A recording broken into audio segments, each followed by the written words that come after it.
Well, happy Friday, folks. Welcome to Bronco Nation News Live. My name is BJ Rains with Bronco Nation News. This is Mike Prater, KTIK 95.3 FM, The Ticket. And we're normally going to do this on Thursdays, but we're traveling back yesterday from the game in Reno. Today is Friday, so I think Prater, it's kind of going to be a Thursday, Friday flip flop for a while here. We'll see. But looking forward to this as part of our new partnership with Bronco Nation News and 95.3 FM, The Ticket. Once a week for half an hour or so, we're going to jump on here and talk Boise State sports. And this is airing live on the channels of Bronco Nation News, but also on the Facebook, Twitter, and YouTube channel for KTIK, The Ticket as well. So looking forward to this, man. It's going to be some fun.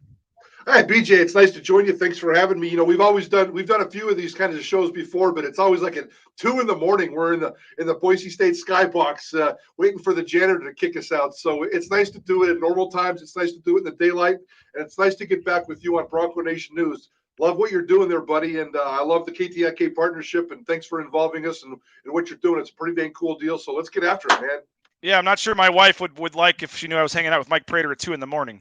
But with the janitor, that would be very bad. By a bar, by an unattended bar. Oh, I forgot about the unattended bar. No, this is going to be a lot of fun, and we're going to do some collaborations. I'll be on at 4 o'clock today on your guys' show, and we'll be streaming that here on the channels as well as having it on the radio. I know you guys are going to do some things with some interviews and stuff where you'll be streaming some interviews, videos in addition to your show, and some of those will show up on our channels as well. So I think the collaboration here is going to be fun. And before we go any further, I do got to give a quick shout out to our title sponsor. They're helping make all of this possible. Everybody should know by now all about rowpaint.com. They've got this great offer going for the indoor concrete coatings for your basement or for your garage. You get 10% off if you book it and get it done in January. So they got 12 different color combinations, even a blue and orange one for Boise State. It's not epoxy. It's way better. Polyurea floor coating, 4 times stronger than epoxy. It's backed by a 15-year warranty. So in other words, it's the last floor coating you will ever need. Again, rowpaint.com, the official paint coatings company of Boise State Athletics. They've done my garage, they've done my patio, and they're ready to do yours as well. Power in people, pride in painting, rowpaint.com. Appreciate Andy Rowe and their support of the show. And we got to talk Boise State basketball first. Mike, I was in Reno on Wednesday night. First time I've ever left Reno after a Boise State win. And I guess you could go a lot of ways with first time I left Reno since. But first time Boise State gets a win in Reno that I've been here. They had lost 6 times in a row. They had been 1-12 overall in their last 12 against Nevada the last 5 years. It's been a struggle against Nevada for whatever reason. Both teams coming off the COVID pause, but there was no layoff. It didn't look like a layoff or any rust for Boise State. They came out and played really well. Shocking, BJ. I was wrong again, especially about this basketball team. I've hit a few of them with this basketball team, but I thought this team would show up in the first half really sluggish. And we saw what happened with Colorado State when it came back from its COVID layoff. And we're seeing it all around the country. And, you can't get sick and lay around. And I know that they were practicing and trying to get their legs back and their conditioning back, but I fully expected 20 minutes of basketball to be really ugly. BJ, you're closer to this team than I am, but that may have been the most impressive 20 minutes I've seen all season long. Not so much in terms of the production, which was fine, but just the fact that they did not look sluggish. They looked sharp. They had lots of energy. They were running around, flying around. They were efficient with their shots. This is a basketball team that was very, very focused. And not only did they just win in Reno, they kicked their butt in Reno. It was a dominating victory, 8 straight now. And even guys like me, even the skeptical crowd is starting to get impressed. I think I tweeted after the game, that's an attention-grabbing win. And I really, truly believe that if they can keep this sucker going over this crazy road trip and this crazy stretch of 11 days, I think this basketball team's onto something pretty big. Kind of one of those do it till they tell you not to, Prater. I don't know the copyright things or FCC or whatever it's called. I guess it's copyright, but we'll give FS1 credit here in the screen. But there's the dunk from Emmanuel Acott. You were watching on TV. I was in the arena, and here's a replay of it. He does the spin move. He comes in with the one-handed tomahawk slam right there. And that was one of those, Prater, where even the fans of the other team, even the players of the other team kind of went, ooh, like that. That was one of those that rocked the building. That was a heck of a dunk and kind of came out of nowhere. I saw that, and I even saw the reaction of the Boise State bench, and that was fun. When you see guys like that, and Leon always talks about chemistry, especially with this basketball team, that's just kind of a cool little sign of that dunk, that bench, those players, all the ooh, they had their hands up to their mouth going, oh, it was a pretty cool moment. It was a really cool scene. couple other highlights from this game.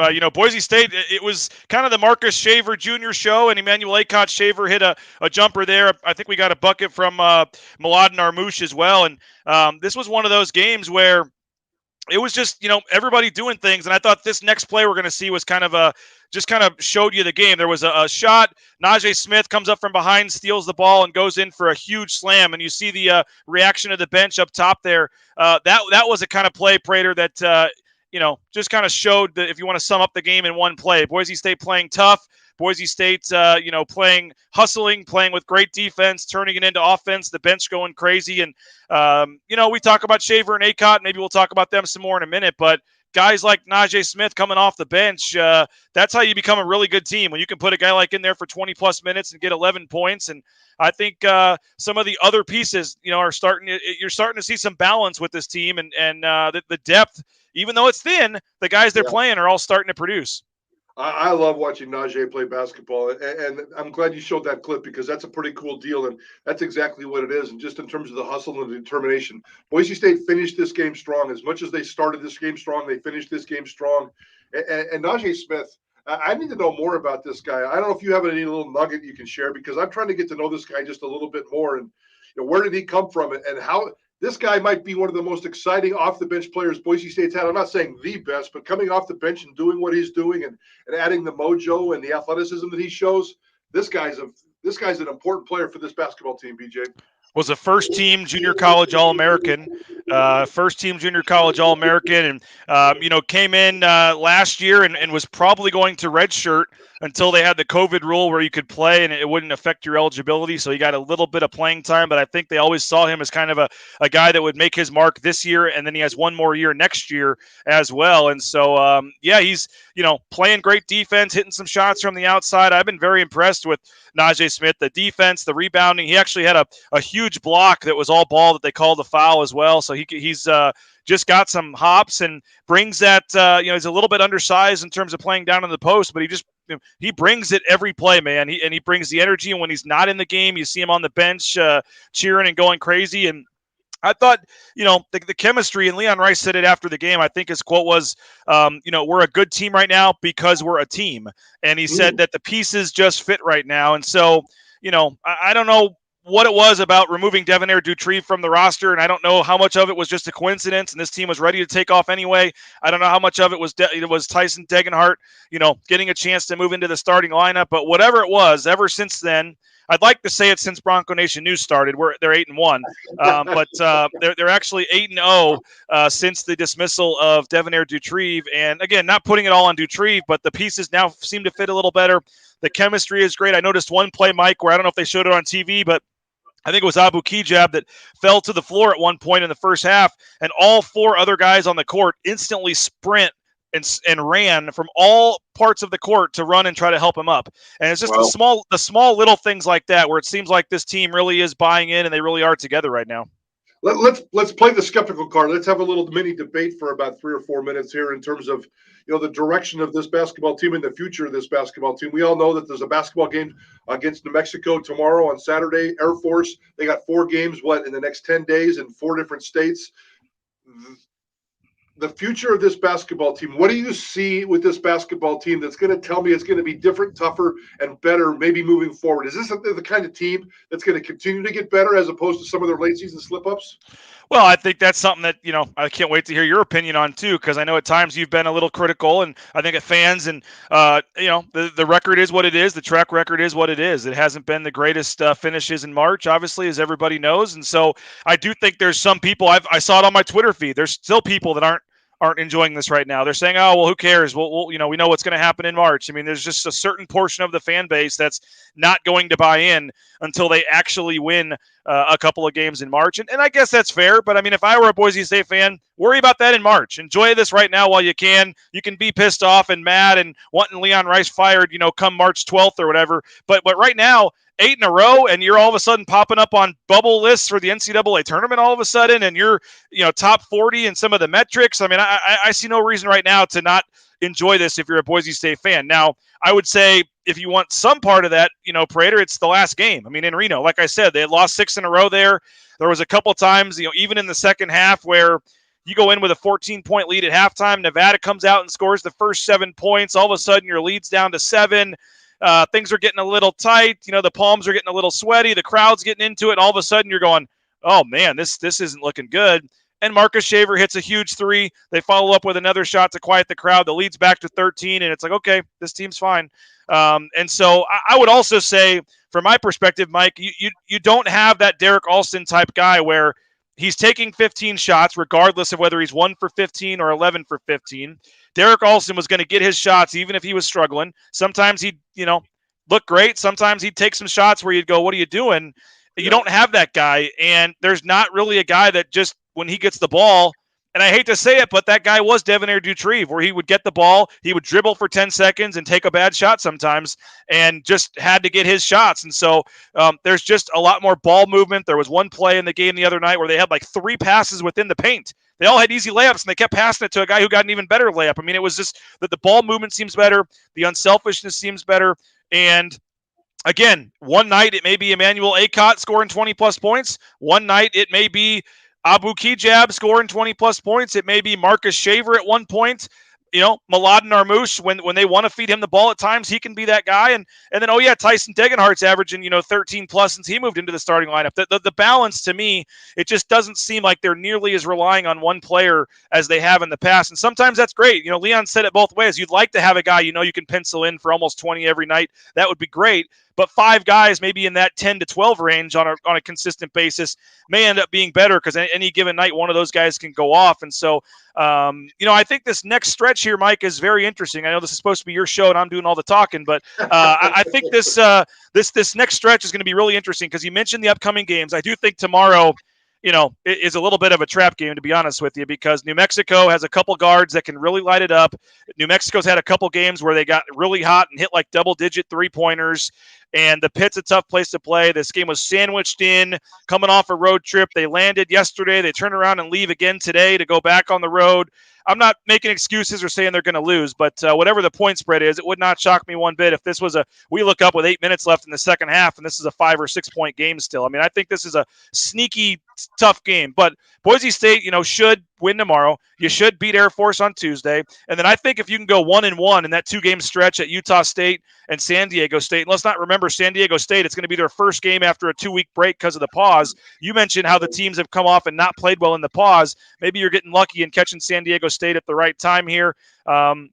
But at minimum, you try to go 1-1 in that thing, and then the schedule really starts to open up for them, Mike. I mean, they got Fresno State on the road, which is obviously going to be a very tough game. They played them tough at home, and they're a top 60 KenPom team. But after that, you look at what's coming up after that, and it's Wyoming at home, San Jose State, UNLV, Air Force, Utah State at home. I mean, I did the math yesterday. There's a real chance this team only loses 1 or 2 games in the next couple of weeks, and we look up for that home game against San Diego State in late February, where Boise State's like 21-5 or 20-6, and all of a sudden that becomes a monster type game. So I mean, I know it's still a long ways away. A lot has to happen, but from what I've seen from this team the last couple of games and the last month, and in particular that game in Reno, they look like a mature veteran team that's not going to get rattled, and they're going to make plays late, and they've been in close games, and they've found ways to win them. And I just think that's another thing that I'll finish it up with this. You say, what looks different? Look at the last 5 minutes of some of these games, the Washington State game, the Santa Clara game, some of these other games where they were close in the last couple of minutes, and Boise State got some stops. The Fresno State game was tied, I think, with 5 minutes left. They've kind of wilted in the past down the stretch, and not made plays and gone into scoring droughts in the last 3 minutes. Well, now they haven't shown that this year. There's been 4 or 5 games where they've won the last 5 minutes, and that's won them the game. And I think that's, potentially a good sign moving forward, their ability in close games to pull it out down the stretch. I agree with pretty much everything you just said, except you left out the one magic word that I think is really the strength of this basketball team. And you talked about it in generalities, but the word defense, the word defense is defense travels. There's so many different cliches when it comes to defense, but this defense is very consistent. I think that's exactly why they're winning those games in the last 5 minutes. This basketball team is going to lose a couple of games this season because of poor shooting nights, whether it's at the free throw line or from the field. I just sense that. But defense is going to keep them in most games, even if those type of games where they can struggle with the shot. So I think defense is the key here. Defense is the shining bright light that keeps me optimistic at this time of the season. as Leon Rice starts to move forward.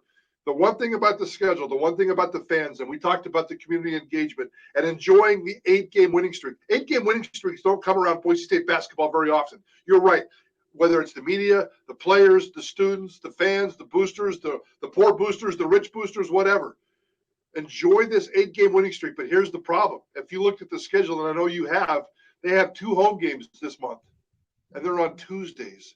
They have Air Force this Tuesday, and they have Wyoming in a couple of weeks on a Tuesday. Now, I know the games can, the schedule could change. Colorado State owes Boise State a home game. Maybe they slip something in there. But it's kind of a misfortune right now that this basketball team is playing so well. And the community engagement, the skeptical community, the skeptical fans, they're really out there not having a chance to see them. They can watch them on TV. They can listen to them on the radio. They can watch us. But getting out to the arena, I hope there's a big crowd on Tuesday for Air Force. But Tuesday night, Air Force, that's a tough call, even if you've won 9 straight basketball games. Yeah, that will be a kind of a litmus test, I think, because normally an Air Force game doesn't fire you up and say, that's the game I got to go see. But if they beat New Mexico and they're on a 9-game winning streak, I think you say, hey, they haven't had a home game in a couple weeks. They don't have another one for a couple weeks. Let's go support the team. I would think you could get a season-high crowd to this point in there for that one, I would think. I mean, at least it's a 7 p.m. game. That helps a little. It's not 8 or 9 on a weeknight. It's a 7 p.m. game. So, yeah, that does hurt. That does stink. But I will say this, Mike, they're going to finish with a lot of home games. So the month of February, the month of February could be a fun one because they play pretty well at home. And if they got a lot of home games late in the season, Utah State, San Diego State, Colorado State with the makeup, UNLV, if they can go on a run here and get things going, I think if they can kind of hold serve and just stay in the mix here, it might be a chance in February to finish this thing strong. You mentioned the defensive numbers, Mike, and I know I'm a big Ken Palm guy, and I know some folks are familiar with him, some folks aren't.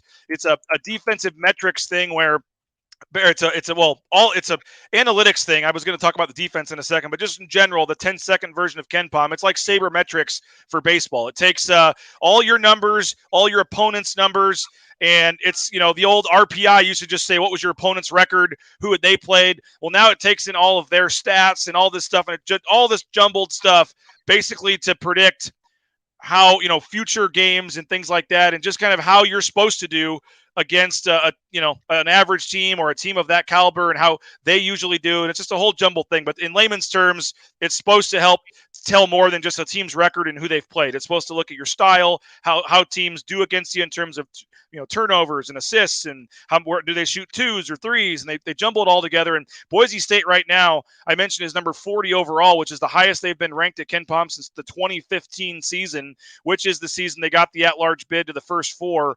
and played Dayton in Dayton.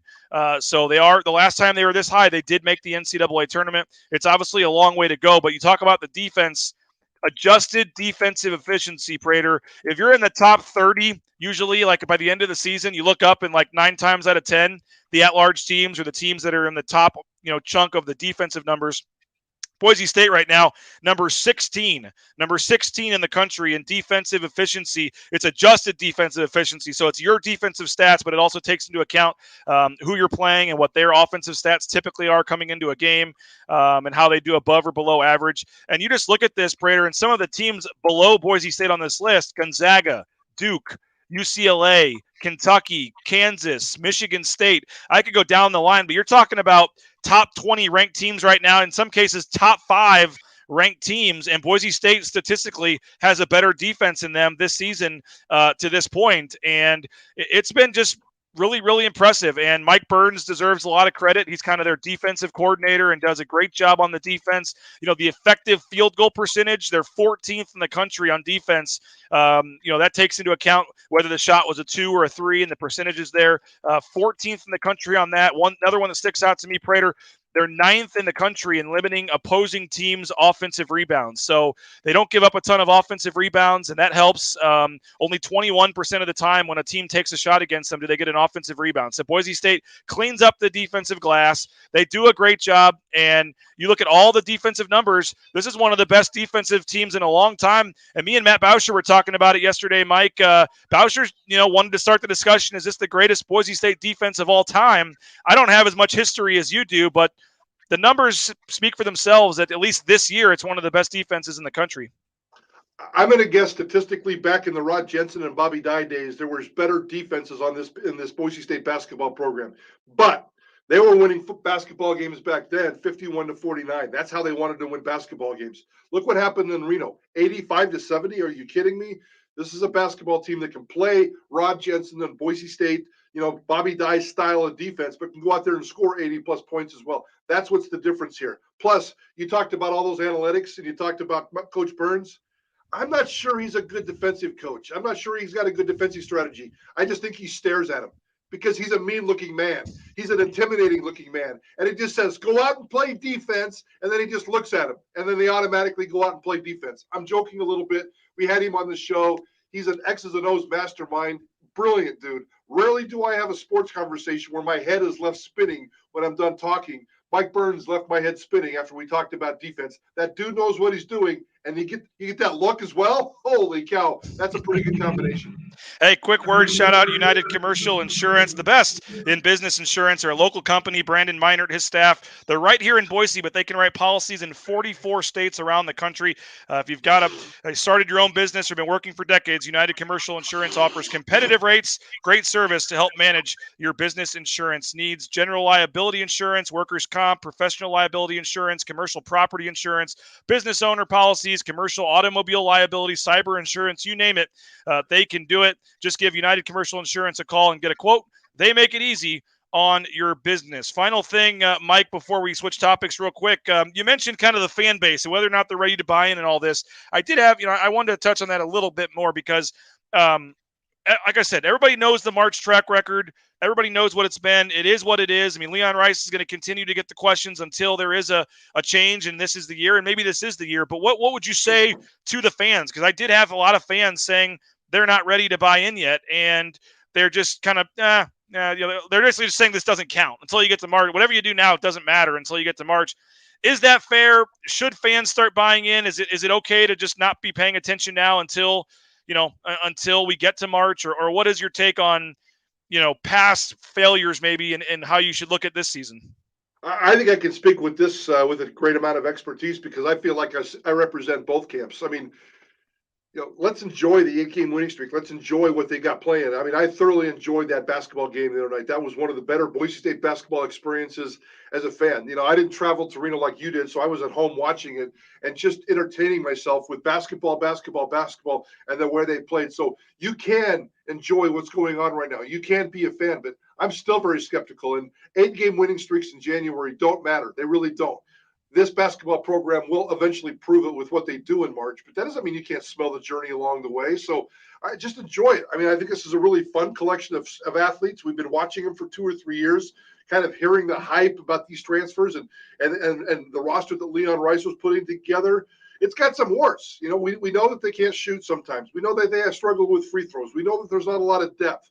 We know that Mladen Armouche can maybe get into foul trouble every now and then. And this basketball program is different. This team is different with Mladen Armouche on the bench with fouls. So they got some stuff to deal with, but they got plenty of time to work it out.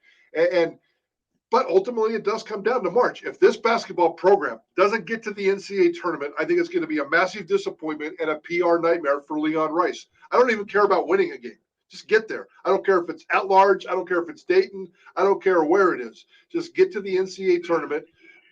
And in this particular case, that probably means at least getting to the championship game in the Mountain West tournament. This is at least a 3-bid league. So I don't think that's any problem. Get to the semifinals, win a game, and see what can happen.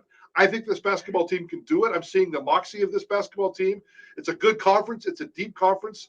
I don't think there was a losing team in this conference after non-conference play. Everybody had a 500 or a winning record. It's a good conference this year. Boise State's going to take some bumps, but enjoy the journey. Smell the roses, as they like to say. But let's wait for March. March is the big one.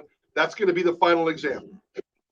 Well, speaking of the Mountain West tournament, Prater, we're going to announce it formally in the future, but I will let folks know if they're thinking about going down for the tournament. We are going to be announcing soon a deal we have with the Circa Sports Hotel and Casino. I don't know if you've been down there yet. It's the world's largest sports book. They also have the outdoor stadium swim, heated pools. They're open 365 days a year. I've been down there and watched sports. It'd be an amazing spot to watch conference tournament or March Madness, just sitting out in the pool with all 8 games on at once. So if you're thinking of going to the tournament, stay at Circa. It's down on Fremont Street, the new downtown casino. We're going to try to do a subscriber event or some event for Boise State fans at Circa somewhere with discounted drinks. And we're working on something kind of as a pregame, maybe to go pregame before you head over for the Boise State game in the Mountain West tournament. So stay tuned on that. 2 quick topics. We got about a minute each, Prater, to get you out of here so we don't break our agreement in the first week here on going over the time limit. But I did want to ask you quickly, there's 8 Boise State players. The NFL playoffs start tomorrow. There's 8 guys going for a ring. You got Marcus Henry, Tanner Vallejo on the Cardinals. Everybody knows the Cowboys quartet: DeMarcus Lawrence, Darian Thompson, Leighton Vander Esch, Cedric Wilson. You throw in Kellen Moore, the offensive coordinator. Dante Dion with the Rams. John Molchon with the Buccaneers. And then I haven't seen if McNichols got re-signed at least to the practice squad with Tennessee. Okay, so he's there as well. So that makes it 9. Just what are your quick thoughts on the NFL and the Boise State connection starting tomorrow? And I guess we'll throw it into the same one. Kellen Moore, his name gets getting thrown around. This might finally be the time that Kellen Moore gets that head coaching gig. Yeah, last year, John Molchon won himself a Super Bowl ring without ever stepping a foot on a football field, and he's still in the same position. So it can be done. There can be life-changing memories, but all eyes are on the Dallas Cowboys. There's no doubt about that. With those kinds of players and that group of guys that are playing, and some of the storylines, Leighton Vander Esch fighting for his career, fighting for his next contract, fighting for cash in his bank account to take care of his family. There's kinds of stories like that going on. And the Kellen Moore situation, we can jump on that here in a minute, but the Cowboys, whether it's from Boise, Idaho, because we're following Boise State, or whether it's the entire nation in terms of the National Football League fan base watching the Dallas Cowboys in terms of what they can do. Can they be a difference maker in the playoffs? I cannot wait to see what Kellen Moore cooks up. 51 points in his last game. This guy's a rock star right now. We know that. He's doing interviews here, doing interviews there. As far as we know, he's only done 1 interview with the Jacksonville Jaguars, but the Vikings, there's maybe some interest there. We know that the Broncos have some interest. I would be shocked if the Miami Dolphins didn't show some kind of interest. Kellen Moore is a busy guy right now, but you know what he's like. He's Chris Peterson. He's Chris Peterson minus 25 years. Dude is focused. He's laser focused. He's dialed in. I cannot wait. I don't like the Dallas Cowboys. I don't want to sit there and see them win football games, but I cannot wait to see what Kellen Moore does in the playoffs, dial some things up, and maybe even get to the Super Bowl. Hey, Lithia Ford of Boise, paying top dollar for used cars and trucks, even if you don't buy from us. All done in 3 easy steps, Prater. You can share your vehicle online, make an appointment, and get a cash offer from the appraiser while you wait, hassle-free on the spot. And Lithia Ford of Boise, our pre- and post-game show sponsors, appreciate them. Final thing, Mike, before we get out of here, Boise State football, the coaching staff now looks complete. We see the departures with Stacey Collins and Jerron Johnson and Winston Venable. We see the new trio coming in as well. There was a switch at recruiting director as well. When you look at the coaching staff right now compared to the coaching staff, the day the bowl game was canceled, how do you look at the additions, the negatives, and the new staff that it looks like Andy Avalos is going to take into 2022? I think he upgraded his coaching staff, and we love the guys that left. We love them a lot, and they meant a lot to this football program. But in terms of veteran leadership, game day experience, X's and O's on a Saturday afternoon, doing those kinds of things, I thought that this coaching staff missed a lot of that kind of stuff last year. I'm not worried about this coaching staff Monday through Friday, but on Saturdays and on game days, I think that they got better. They got better leadership. They got better experience. I really like what he did. I cannot wait to see Popinga. Boniface a no-brainer. And then you bring in a head coach. I don't care what level he was coaching at. That's a pretty good upgrade if you ask me, BJ. Hey, I saw Mark Ridley, by the way, Mike. He flew his private plane down to Reno for the game. I found out he's now a pilot.